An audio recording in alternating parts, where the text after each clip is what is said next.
কবিতালৈ। কবিতাৰ শিৰোনাম এতিয়াও মোৰ সময় হোৱা নাই। কবিতাৰ শিৰোনাম এতিয়াও মোৰ সময় হোৱা নাই।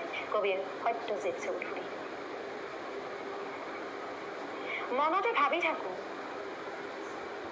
এই বছৰ কুম্ভ স্নানত সংগমত ডুব মাৰি সন্ন্যাস ধৰ্মলৈ।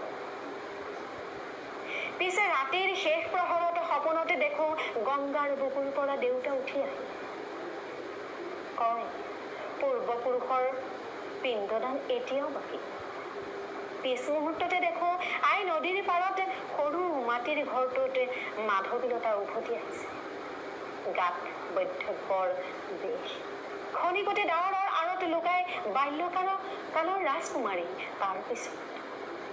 তাৰ পিছত এটা এটাকৈ আহে স্কুল, পথাৰ, দুৰ্গা মন্দিৰ, বিহুতলী, শুক্লেশ্বৰ ঘাট, কামাখ্যাৰ অম্বুবাচী মেলা, উৰুকাৰ ৰাতি।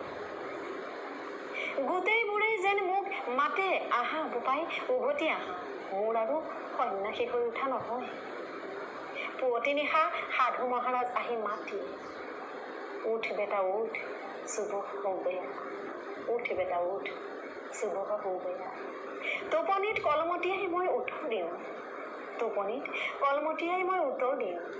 এতিয়াও মোৰ সময় হোৱা নাই গুৰুজী। আকৌ মই হেৰাই যাওঁ সপোনৰ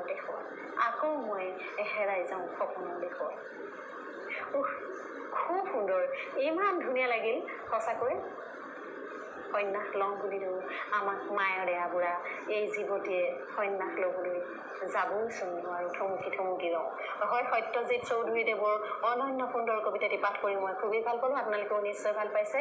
এই মঞ্চৰ দৰ্বৰ পৰা কবিজনলৈ, সত্যজিৎ চৌধুৰীদেৱলৈ অশেষ ধন্যবাদ তথা কৃতজ্ঞতা জ্ঞাপন কৰিলো খুব সুন্দৰ এটি কবিতা উপহাৰ দিয়াৰ বাবে।